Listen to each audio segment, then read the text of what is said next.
जय श्री कृष्ण। आप सभी को महाशिवरात्रि 2026 की ढेरों शुभकामनाएं। प्रिय दर्शकों, आज के इस वीडियो में हम विशेष रूप से बात करेंगे कि महाशिवरात्रि के व्रत का पारण कब होगा, पारण आपको कब करना चाहिए।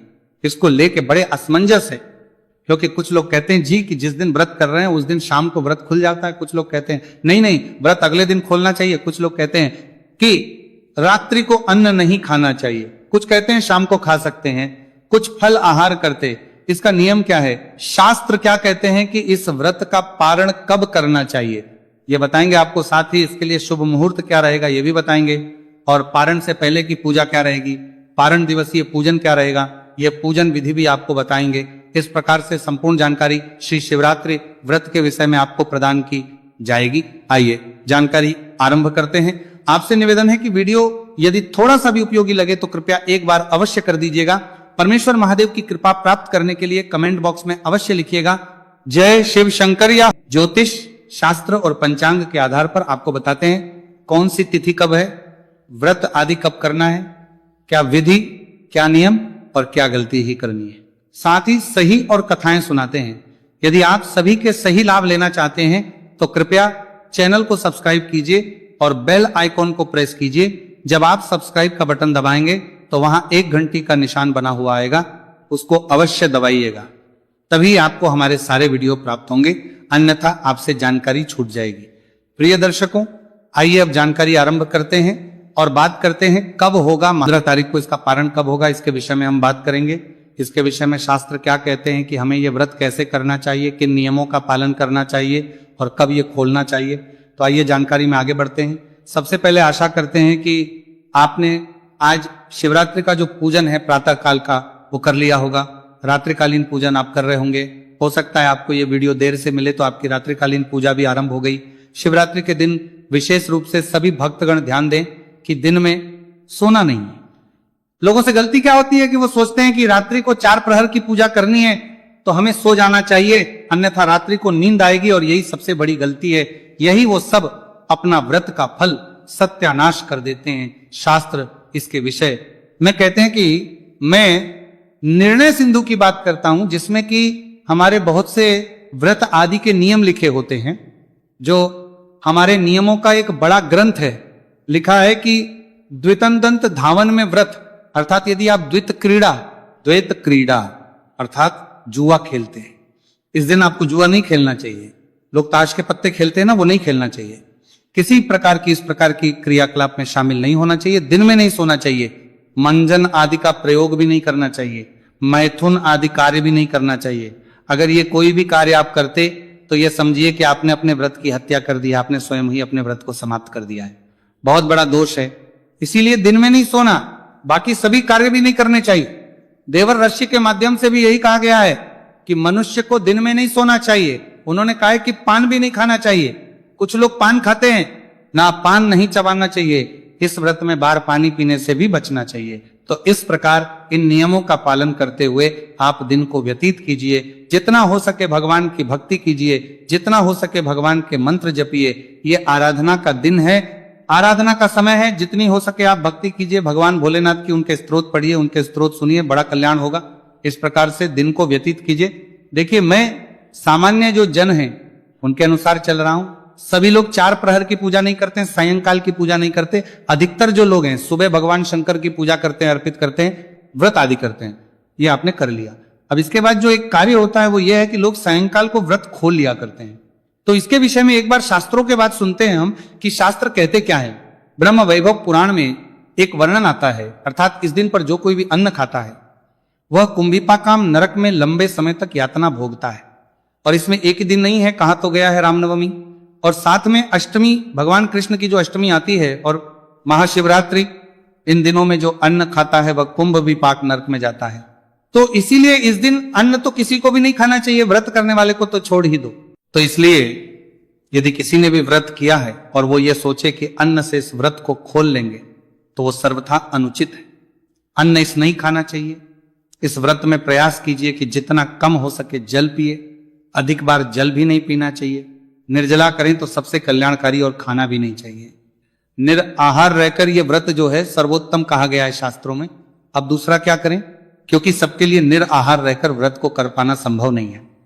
तो ऐसे में आप फल ले लीजिए और एक ही बार लीजिए, फल खा लीजिएगा, दूध पी लीजिए, इसके अतिरिक्त तो कुछ नहीं। कुछ लोग कहते हैं कि सुबह ड्राई फ्रूट्स ले लें, दोपहर को ड्राई फ्रूट्स ले लें, फिर वो व्रत का लाभ नहीं। ये जो शिवरात्रि का व्रत है ये साधना है, ध्यान दीजिए, एक साधना है।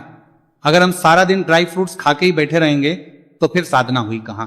इसीलिए केवल एक वक्त आपको फल खाने चाहिए और दूध लेना चाहिए, इसके अतिरिक्त कुछ नहीं खाना चाहिए। नमक पूर्णतः वर्जित है और मिर्च भी पूर्णतः वर्जित है। अब जिनसे ना रहा जाए वो फल आहार कर सकते हैं, और जो बहुत से लोग हैं वो कुट्टू, सावक, सिंघाड़े आदि का प्रयोग भी करते हैं।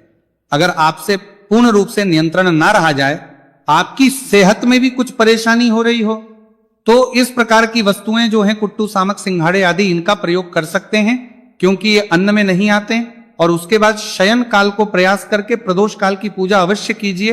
अगर संभव है आपके लिए तो प्रदोष काल की पूजा कीजिए, बड़ा कल्याणकारी रहेगा। और अधिक कुछ नहीं तो केवल एक लोटा जल ही भगवान शिव जी को चढ़ा दीजिए। प्रदोष काल में जो लोग मंदिर ना जा पाए वो घर बैठे हुए ही भगवान की पूजा करेंगे। कैसे? मानसिक पूजन करेंगे। मानसिक पूजन की भी बड़ी महिमा है, परंतु सायंकाल को प्रयास करके 5 मिनट निकालिए और भगवान की विशेष पूजा कीजिए, क्योंकि भगवान महादेव का जो शिवरात्रि है ना, ये पर्व ही प्रदोष काल में विशेष फल देता है। यूं तो सभी सामान्य जन का एक नियम बना हुआ है, हम भी बचपन से यही करते आए हैं कि सुबह सुबह भगवान को जल चढ़ाते हैं, उसके बाद सायंकाल को जो है वो ना के बराबर 10 से 15% लोग हैं जो पूजन करते हैं। पर प्रयास कीजिए कि सायंकाल को इस पूजन को अवश्य से, जो लोग 4 प्रहर की पूजा कर पाए बहुत उत्तम है, 4 प्रहर की पूजा करें। अब बात करेंगे कि पारण कब करना है और कैसे करना है। तो प्रिय दर्शकों, ये तो क्लियर हो गया, साफ हो गया कि आपको ये जो व्रत है ना, ये 15 तारीख को नहीं खोलना है। ये व्रत 15 तारीख को नहीं खुलेगा, व्रत खुलेगा 16 तारीख को। इसके लिए समय क्या रहेगा, मैं इसकी जानकारी दूंगा। पहले जानते हैं कि 16 तारीख को व्रत से पहले आपने किस प्रकार से पाठ पूजा आदि करनी चाहिए, क्या कार्य करने चाहिए। तो 16 तारीख को जो लोग सो जाएंगे, देखिए प्रयास कीजिए, इसमें जितना अधिक हो सके रात्रि जागरण कीजिए। जागरण की बड़ी महिमा है। जागरण में करना क्या है, भगवान के पाठ सुनिए, स्तोत्र सुनिए। मैंने आपके लिए शिव शास्त्र नाम आदि रिकॉर्ड करके अपलोड किया है, उनका लाभ लीजिए, ये कल्याणकारी है। इनका श्रवण करते हुए रात्रि व्यतीत कीजिए और अगले दिन सुबह सूर्योदय से पहले उठ जाइए। उठने के बाद स्नान आदि कीजिए, स्वच्छ वस्त्र धारण कीजिए, भगवान भास्कर को जल दीजिए, तुलसी को जल दीजिए, और उसके बाद भगवान शंकर की पूजा अवश्य कीजिए। भगवान शंकर की पूजा चाहे घर में करें, चाहे मंदिर में पूजन कीजिएगा। अगर आपने चौकी लगाई है तो उसी स्थान पर आप पूजन करेंगे। आइए पूजन आरंभ करते हैं। लोटे में जो जल भरा था ना कल, उस बचे हुए जल को आप किसी पेड़ पौधे में डाल दीजिए। उसको अच्छे से मांजिए लोटे को, उसमें पहले गंगा जल भरिए, फिर पुनः शुद्ध जल भरिए।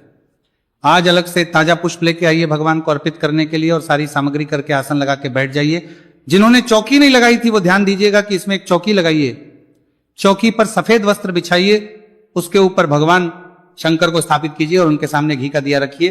पारण का पूजन आरंभ करते हैं। आप जो भी आज सामग्री लाए हैं, फूल पत्तियां आदि लाए हैं, उस सब पर लोटे में जो जल भरा है गंगा जल युक्त जल है, इसके छींटे दीजिए फूल से, जिससे कि वो सारी सामग्री शुद्ध हो जाएगी, स्थान पवित्र हो। पवित्र इस प्रकार से आपने जल छींटे देके स्थान को शुद्ध किया, पवित्र किया और सामग्री को शुद्ध किया है। अब आप अपने सीधे हाथ पे जल लीजिए, हाथ धो लीजिए। हाथ धो के जल आचमनी करेंगे आप। एक एक छोटी आचमनी होती है ना, जिसमें 2 बूंद जल आता है। सीधे हाथ पे जल लेंगे, एक मंत्र पे उसका पान करेंगे, जल लीजिए। ओम केशवाय नमः पी जाइए, जल लीजिए। ओम नारायणाय नमः पी जाइए, जल लीजिए। ओम माधवाय नमः पी जाइए, जल लीजिए। ओम हर्षिकेशाय नमो नमः। हाथ धो लीजिए। हाथ धो के अपने आप को तिलक कीजिए, मौली बांधिए। पारिवारिक जन बैठकर यदि पूजन कर रहे हैं तो उन्हें भी तिलक कीजिए, मौली बांधिए। अब दीप प्रज्वलित करेंगे। अगर आपने अखंड ज्योत जला के रखी थी बहुत अच्छा है, अगर नहीं जला के रखी थी तो दिया जलाइए और धूप जलाइए। इस प्रकार दीप प्रज्वलित किया, धूप प्रज्वलित किया, भगवान को स्नान कराएंगे। शिवलिंग है आपके पास तो शिवलिंग को थाली में विराजमान कीजिए, और अगर आपने तस्वीर पर पूजन किया है तो तस्वीर को हम फूल से जल के छींटे देंगे। सबसे पहले फिर अर्घ्य, फिर आज बनिए शिव शंकराय नमः। शिव महाशिवरात्रि, भगवान श्री पद के रूप में जल अर्पित कीजिए। भगवान के पद प्रक्षालन कीजिए, जो पर अर्पित कर रहे हैं वो 1 चम्मच जल अर्पित कर दीजिए। अर्घ्य के रूप में 1 चम्मच जल अर्पित कीजिए। जो तस्वीर पर पूजन कर रहे हैं वो जल के छींटे दीजिए के रूप में 1 चम्मच जल अर्पित कीजिए शिवलिंग पर, या जो तस्वीर पर पूजन कर रहे हैं वो जल के छींटे दीजिए। अब भगवान को स्नान कराएंगे, शिवलिंग को अच्छे से नहलाएगा और जो तस्वीर पर पूजन कर रहे हैं वो फूल से छींटे दीजिएगा, जल के स्नान कराइए। ओम नमः शिवाय, ओम नमः शिवाय, ओम नमः शिवाय, ये मंत्र बोलते हुए भगवान को जल अर्पित करते जाइए, शिवलिंग को नहलाइए। अब आप पंचामृत बनाइए, कच्चा दूध, दही, घी, शहद और शक्कर पंचामृत बना के फूल पर लगा लीजिए और तस्वीर पर जो पूजन कर रहे हैं वो फूल पे लगा के अर्पित कीजिए। जो शिवलिंग पर पूजन कर रहे हैं वो शिवलिंग को नहलाइएगा। ओम शिव शिव शंकराय नमः पंचामृतम, पंचामृत कीजिए। भगवान को पंचामृतम समर्पित, पंचामृतम समर्पयामि। इस प्रकार से पंचामृत से स्नान कराइए भगवान को। पुनः शुद्धियों तक स्नान करेंगे। अब शुद्ध जल से नहलाएगा। शिव शंकर शुद्धियों तक स्नान में तार था, यह शुद्ध शुद्ध जल से स्नान कराए।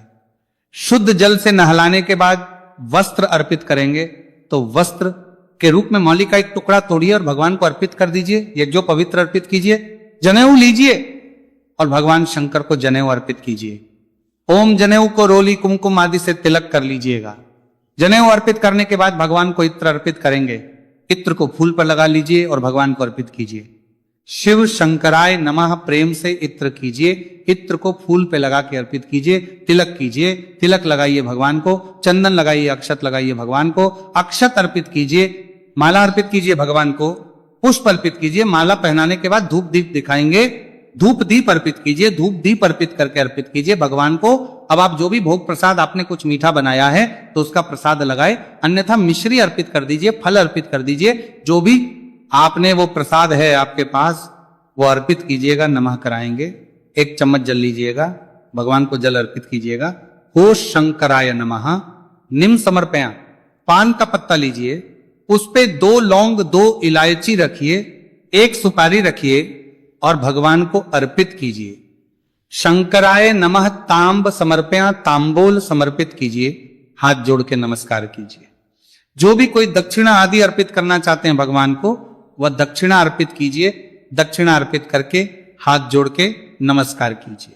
आपने पारण के दिन की पूजा पूर्ण की है।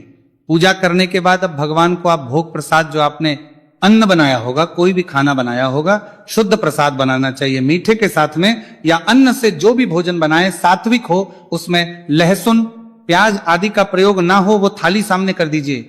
हम भोग लगवाते हैं। ओम पर्दा हटा दीजिए, कराइए, जल लीजिए और चारों तरफ घुमाइए, थाली की ओर छोड़ दीजिए। हाथ जोड़कर नमस्कार करके थाली उठा लीजिए, बाकी प्रसाद में मिला दीजिए। आइए अब आरती करेंगे।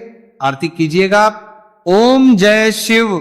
ओमकारा जो आरती है उससे आरती कीजिएगा और आरती करने के बाद अपने हाथों में पुष्प लीजिए और पुष्पांजलि कीजिएगा। पुष्पांजलि के बिना कोई भी व्रत, पूजन आदि पूर्ण फल देता ही नहीं है। पुष्प हाथ में भगवान से निवेदन कीजिएगा। जैसे मैं बोलता हूं वैसे ध्यान दीजिएगा। परमेश्वर हे प्रभु, न हम आपका आवाहन जानते हैं, न पूजन जानते हैं, न विसर्जन जानते हैं, अज्ञानी जीव हैं। जैसी बन पड़ी है वैसी सेवा आपके श्री चरणों की है। भगवान, इसमें जाने अनजाने में हमसे कोई गलती, कोई त्रुटि, कोई भूल हो गई हो तो उसे कीजिएगा। आप दया सिंधु हैं, हम आपके दर के भिखारी हैं, आपके बालक नादान हैं। भगवत, छोटी सी जो हमारी बुद्धि है उसमें अपनी समझ के अनुसार हमने उत्तम से उत्तम करने का प्रयास किया है। फिर भी इसमें यदि कोई भूल हमसे हो गई हो तो इसे क्षमा करें। आपसे कोई गलती हुई है, उसका निवेदन भी आप यही कीजिएगा भगवान से कि हे भगवान भोलेनाथ, मुझसे इस व्रत में ये भूल हो गई, आप इसके लिए मुझे क्षमा प्रदान करें। आपको अर्पित करने के लिए हमारे पास कुछ नहीं है, तन मन धन सब कुछ आप ही का है। हमारे पास केवल क्या है? प्रभु, यह पत्र पुष्प की भेंट है, इसे स्वीकार करें और दया का आशीर्वाद प्रदान करें। वह पुष्प भगवान के चरणों में अर्पित कीजिए। हाथ जोड़ के नमस्कार कीजिए। माताएं जो है वो हाथ जोड़ के नमस्कार करेंगे, पुरुष दंडवत प्रणाम करेंगे, खड़े खड़े परिक्रमा कर लीजिए। इस प्रकार से